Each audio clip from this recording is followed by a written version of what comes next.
आप लोग तमाम बिहार की सरकार की आलोचनाएं कर रहे हैं, ये नहीं वो नहीं। आप अपने 15 साल के शासन की कोई ऐसी बड़ी उपलब्धि तो बताइए कि जिसको लेकर के आप चुनाव में जा सके।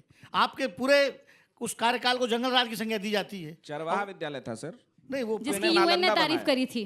अरे बेटे हेलो दोस्तों, आज के वीडियो में हम आपके लिए एक धमाकेदार डिबेट लेकर आए हैं जो कि आपको बहुत मजा आएगा। तो दोस्तों हो जाइए तैयार, क्योंकि इस डिबेट में आपको मिलेंगे तीखे तकरार। तो बिना देरी किए चलिए शुरू करते हैं आज का ये जबरदस्त डिबेट। कह रहे थे कि लालू जी का शासनकाल जंगल राज था। पिछली बार हमको याद है 3 कारखाना रेलवे का बिहार में आया था, वो Lalu ji as a railway minister ही लेकर के आए थे। पर आज के रेल मंत्री क्या करते हैं, हर दिन हम तस्वीर देख रहे हैं मीडिया में, सोशल मीडिया में, बाथरूम में भर भर के बिहारी बिहार में जा रहा है और कह रहे थे 12,000 ट्रेन चलेगा। वो भी वेलफेयर स्कीम का हिस्सा था ना, कहाँ गया वो 12,000 ट्रेन, हमको नजर नहीं आ रहा है। दूसरी बात, ये रेवड़ी पर बात करते हैं। हमको पता ही ना, प्रधानमंत्री जी प्रधानमंत्री बनने से पहले बोलते 15 लाख हर खाते में भेजेंगे। 15 लाख इंटू 1.4 बिलियन करिए तो कितना होता है, 2.1 इंटू 10 टू द पावर 15, 0 बोलते रहेंगे, समय मेरा खत्म हो जाएगा, इसलिए हम इस पर चर्चा ही नहीं करेंगे। आखिरी बात ये कहेंगे कि जो सरकार अभी वहां पर है सबसे निकम्मी और भ्रष्ट सरकार है। अगर ऐसा नहीं होता तो बिहारियों का जो आज हाल है वो नहीं होता, और हम लोग जो आज सरकारी नौकरी के लिए दर दर भटक रहे हैं वो नहीं होता। इसलिए हर घर सरकारी नौकरी देंगे। और जब सुधांशु त्रिवेदी जी कहते हैं चादर पैर जितना बड़ा है, चादर उतना ही बड़ा रखिए, चदरवा अब आपको बड़ा करना पड़ेगा, क्योंकि बिहारी बेरोजगारी से ठिठुरेगा नहीं अब बिहार में। समय समाप्त हुआ। बहुत अच्छा रिबटल राउंड में सत्य प्रकाश जी हिलना तो पड़ेगा यहाँ से बिना बोले। कोई जवाब सवाल नहीं है ना आप हो लोगों गया आप दोनों का रिबटल राउंड हो चुका है। आखिरी 2 कंटेस्टेंट्स जो है जिसके बाद बहसबाजी बस एक सवाल उन्होंने पूछा था कि अडानी बिहार में आए तो कारखाना ये खुल रहा है, बस उसका एक्सप्लेनेशन में इतना ही दे रहे हैं कि जब डिक्लेयर किया गया था बजट इस देश में बिहार के लिए 58,900 करोड़ का, उसी में था 24,000 करोड़ का पीरपैंती पावर प्लांट। वो तो हमारा सरकारी बजट का हिस्सा था, अडानी को कैसे मिला ये पूछिए गुजराती प्रधानमंत्री जी से।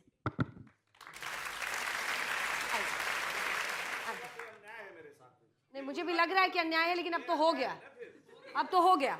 चलिए आइए, जल्दी आइए मिस्टर रागी जी, फटाफट एकदम। आप लोगों को अब 1-1 मिनट का रिबटल टाइम मिलेगा। रागी जी वजनदार हैं, थोड़ा आराम से चलते हैं। आइए रागी जी, 1 मिनट का समय रिबटल राउंड के लिए आपका शुरू होता है अब। ये कोई प्रश्न पूछेंगे? चाहिए नहीं, मैंने तो बोल दिया, आपको शुरू कर दिया, टाइम आपका जा रहा है। देखिए मैंने पहले भी ये कहा था कि रेवड़ी का मामला इलेक्शन कमीशन के विषय का मामला था। सुप्रीम कोर्ट में मामला आया, 2014 के अंदर आया। सुप्रीम कोर्ट में इलेक्शन कमीशन पार्टी भी बनी, बट आज तक कोई एक जिसे कहते हैं एक डायरेक्टिव्स नहीं आया और उस पर कार्रवाई नहीं की गई।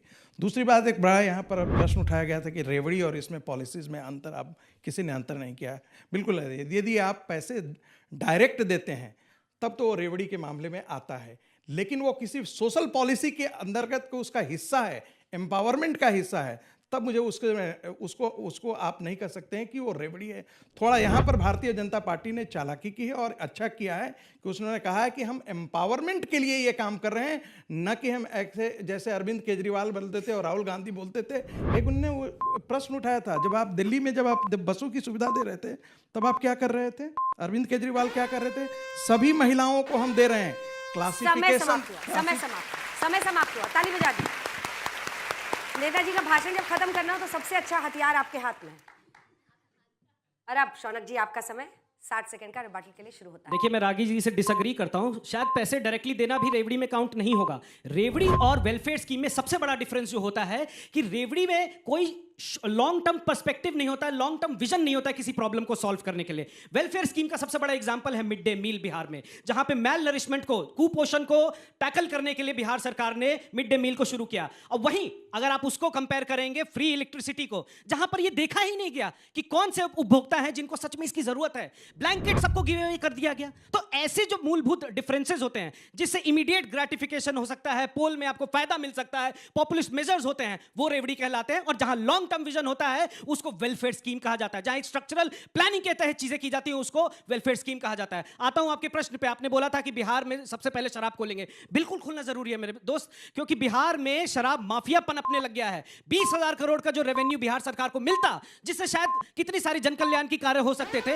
वो आज वही शराब माफिया बिहार के बच्चों को लगा रहा है, बर्बाद कर रहा है। बोलिए चीयर्स। समय समाप्त हुआ आपका। बहुत धन्यवाद आप दोनों का। अपनी अपनी जगह पर जा सकते हैं। अब जनता की बारी है, क्योंकि वो QR कोड स्कैन करके कुछ ही देर में इस पोल का हिस्सा बनेंगे।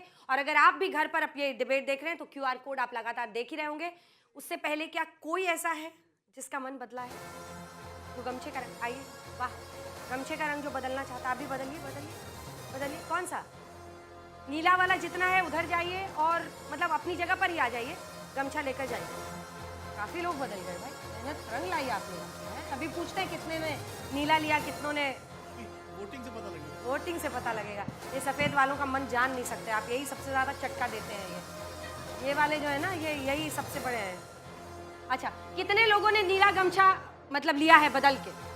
1 2 3 4 5 6 7 8 9 10 11 12 13 14 15 16 17 18 19 20। भाई तुम बोले थे, तुम ही पलट गए। ये तो आलोक जी ने एकदम गजबे कर दिया। तो यहाँ क्या झूठ बोल के गए? कैप्टन ने ही बदल लिया। मैंने कहा था ना, मुझे शुरू से इस पर शक था, ये नेता पक्का बनेगा।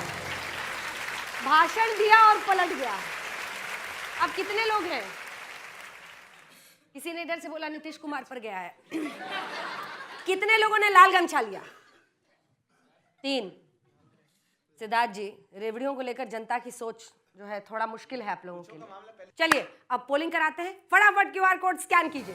क्या रेवड़ी चुनावी घूस है? हाँ कहने के लिए आपको हाँ पर टिक करना होगा, प्रेस करना होगा जो बटन आपको दिख रहा है। नहीं के लिए नहीं, और कह नहीं सकते वाले भी अपनी राय रख सकते हैं। तो तीनों में अब वोटिंग लाइन 60 सेकंड के लिए हम खोल रहे हैं।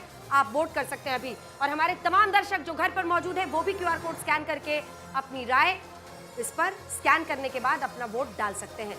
आपका वोटिंग का 60 सेकंड शुरू होता है अब।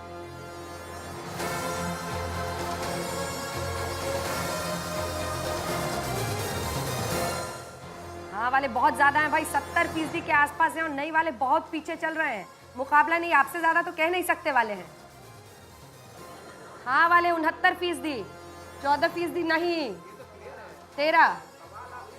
आज अब सवाल ही ऐसा है तो आप अच्छी बात है ना, दोनों खुश होके जाइएगा, हमें क्या है। बट इससे जनमानस की भावना को तो समझिए कि जनता भी इससे तंग आ चुकी है। उनको भी लगता है कि रेवड़ी वाला जो है ना मामला, वो खत्म होना चाहिए।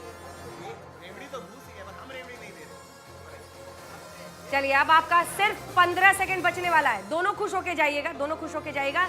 लेकिन रेवड़ी को चुनावी घूस मानती है जनता, आज इस बात पर मुहर लग रही है। वोट किधर करती है ये तो बाद में देखी जाएगी, क्योंकि अभी तक का ट्रेंड अलग रहा है। लेकिन अब समय समाप्त हो रहा है और आखिरी के 5 सेकंड में समय समाप्त हुआ, और 69% के साथ क्या रेवड़ी चुनावी घूस है? हाँ कह रही है जनता, और यही जनमानस है इस वक्त कि जो भी आप पैसा और ये सब जो बांटते हैं चुनाव के पहले, वो चुनावी घूस है। और अब सारा कैमरा इन तीनों पर डाल दीजिए। तो आज के बहस बाजीगर का जो खिताब है वो मिलता है जो जन स्वराज के प्रवक्ता हैं अक्षत। ओहो, शौनक साहब जो है, शौनक जीतते खुश हो रहे हैं। चुनाव में जो भी नतीजा निकले, यहाँ पर तो बाजी मार ली। नहीं ये अरे भाई क्या है, नहीं, तय ये हुआ, नेता इनके चुनाव नहीं लड़ रहे। तय ये हुआ और कि यहाँ पे इन्होंने कह रहे हैं अपनी हम बात को जीतेंगे। बहुत आर्टिकुलेट तरीके से और तथ्यों के साथ रखा।